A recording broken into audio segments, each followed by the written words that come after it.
घर रोजगार बचाओ आंदोलन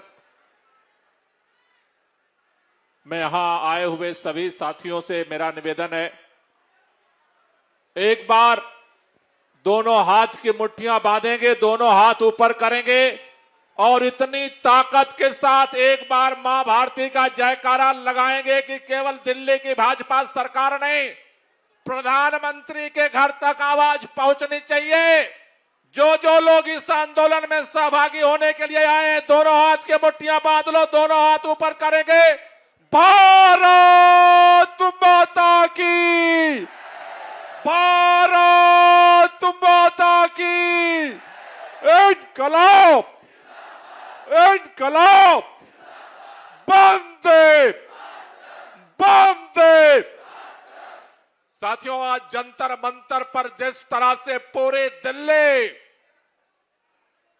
इकट्ठा हुई है, एक साफ संदेश देने के लिए इकट्ठा हुई है।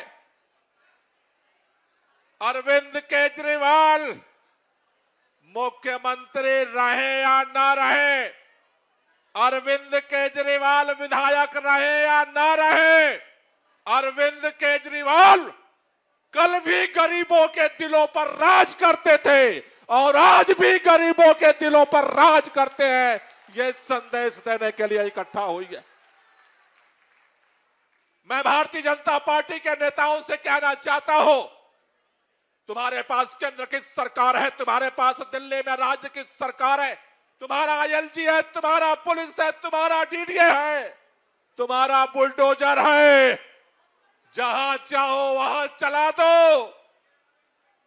लेकिन एक बात याद रखना, जिस प्रधानमंत्री आवास में प्रधानमंत्री रहते हैं, अगर गरीबों की झुग्गियां उजड़ेगी, अगर गरीबों के घर से बाहर करोगे, तो एक दिन प्रधानमंत्री कार्यालय में, प्रधानमंत्री आवास में प्रधानमंत्री को हम सब मिलकर के बाहर करेंगे। इसके लिए तैयार रहो।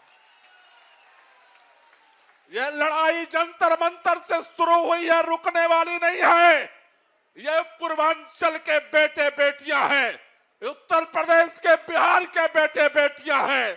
अरे जब देश स्वतंत्रता आंदोलन की लड़ाई लड़ रहा था, जब आजादी की मांग कर रहा था, खून हमने बहाया, मंगल पांडे फांसी पर चढ़ा, वीर कुंवर सिंह फांसी पर चढ़ा, लाखों पूर्वांचल के लोगों ने फांसी चढ़ा। यह देश हमारा है। हमारा घर छीनोगे तो तुम्हारा भी घर हम छीनने की औकात रखते हैं, तुम्हारे भी घर से बाहर करने की औकात रखते हैं। इसलिए मैं भाजपा के लोगों से कहना चाहता हूं, ये कानून के बहानेबाजी बंद करो, एडीडीए की बहानेबाजी बंद करो, गरीबों के रोजगार पर लात मारना बंद करो, उनके घरों पे लात मारना बंद करो। तुम्हें पता है कि वो बच्चे कैसे बिलखते हैं? एक इतने दिनों के 70 साल के सरकार बनने के बाद, आजादी के बाद तुम्हें घर तो दे नहीं पाए। उन्होंने जोड़ जोड़ के पाई पाई घर घर काम करके एक झुग्गी बनाई और उस पर भी तुम बुलडोजर चला रहे हो। तुमने कहा था जहां झुग्गी वहीं मकान देंगे, पहले मकान का इंतजाम करो, झुग्गी हम तुम्हें दे देंगे। लेकिन बिना मकान के अगर झुग्गियां तोड़ने का अभियान चलाओगे, आज हम जंतर मंतर से हाथ जोड़कर निवेदन करने आया हूं, पूरी दिल्ली की पुलिस लगा लेना, पूरे भारतीय जनता पार्टी के नेताओं को लगा देना। अगर दिल्ली की झुग्गियों को तोड़ोगे, प्रधानमंत्री के घर में घुस करके हम कब्जा करेंगे, इसका इंतजार रखना। इससे बगैर हम भागने वाले नहीं हैं। दिल्ली हमारी है, दिल्ली हमारी है, हम छोड़कर जाने वाले नहीं हैं। तुम सोचते हो झुग्गी तोड़ दोगे हम बिहार भाग जाएंगे, हम उत्तर प्रदेश भाग जाएंगे, हम राजस्थान भाग जाएंगे, हम मध्य प्रदेश भाग जाएंगे? इस देश को हमने आजाद कराया है और अपना हक लड़ करके लेंगे। ये लड़ाई को लड़ेंगे और ये लड़ाई को जीतेंगे। आप सब लोगों को बहुत बहुत शुक्रिया, बहुत बहुत धन्यवाद।